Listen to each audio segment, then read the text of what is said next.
J'avais 11 ans, 10-11 ans. C'est un membre proche de ma famille qui m'a abusée sexuellement euh, dans sa chambre. Et, euh, et pour moi, c'est remonté à la surface une dizaine d'années après. Mais ce qui est vraiment tatoué dans ma chair, c'est les sensations. Je les ai toujours. Et je vous parle, ça fait 42 ans après.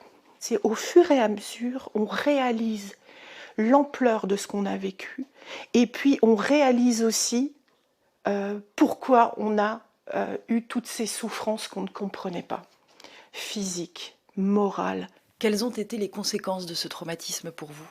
Une des premières conséquences, elle se voit, c'est les troubles du comportement alimentaire. Ensuite, une très importante aussi, c'est la tristesse qui parfois me submerge. J'ai décidé un jour d'aller confronter mon abuseur, qui a nié. Donc vous êtes là face à cette personne et il dit « ce n'est pas moi ». Et la famille? Ils ont écouté, mais après, rien.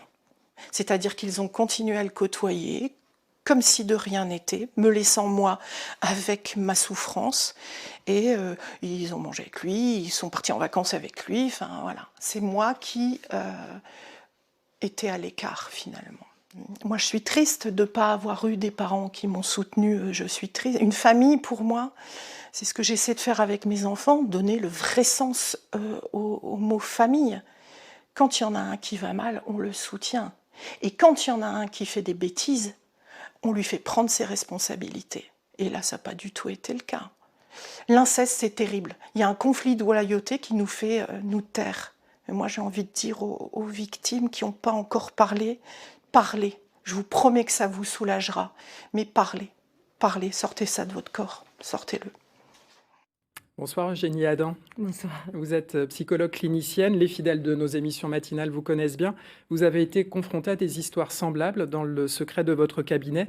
Parlez, sortez ça de votre corps. C'est ce qu'on vient d'entendre. C'est vital, mais c'est rare.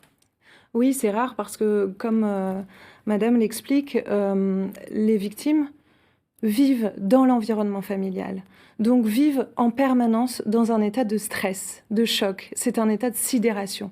Le cerveau d'un enfant qui est soumis à une telle absurdité, un non-sens, les personnes qui l'aiment et qui doivent le protéger abusent de lui et lui font vivre la pire peur. Il a peur pour sa vie, son cerveau a peur aussi, et du coup se stoppe totalement. Il se retrouve dans un état dissociatif, c'est-à-dire que c'est comme s'il n'habitait plus son corps, uniquement pour pouvoir survivre, en pilote automatique en quelque sorte. Et ces états-là créent du coup de la dissociation, une mémoire traumatique. C'est un phénomène d'amnésie. Un phénomène d'amnésie traumatique, c'est-à-dire que pour pouvoir survivre dans un tel environnement tellement menaçant pour sa survie, on n'a pas intérêt à se souvenir de ce qui se passe. Sinon, du jour au lendemain, je ne peux pas continuer à vivre dans ma famille. Donc cet état d'amnésie, il est fondamental pour la survie de la victime. Ces victimes sont des survivantes, c'est important. Et en effet, c'est elles qu'il faut protéger. Mais du coup, la conséquence, comme ça a été enfoui pendant très très longtemps, c'est que souvent l'entourage n'y croit pas quand cette mémoire ressurgit. N'y croit pas, ne veut pas y croire. En effet, ça fait exploser les repères de toute la famille, ça met en branle les représentations que l'on avait des personnes qui nous protègent. On va avoir tendance à protéger l'agresseur plutôt que de protéger la victime. Cette amnésie, est-ce qu'elle aide à se construire comme on peut, finalement, de la petite enfance à l'âge adulte? Oui, c'est une très bonne stratégie d'adaptation.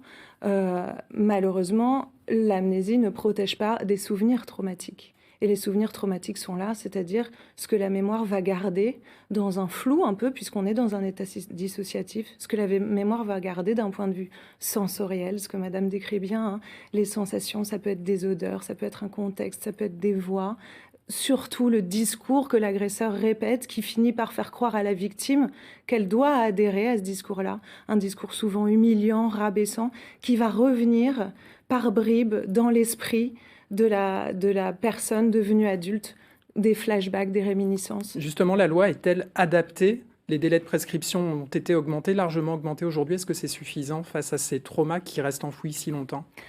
Chaque individu est unique. Comment dire pourquoi tous les individus devraient réagir avant 30 ans et se souvenir et pouvoir s'exprimer, alors qu'un individu va pouvoir mettre 20 ans, 30 ans, 40 ans, 50 ans avant que ces souvenirs reviennent et avant aussi de se sentir capable d'en parler.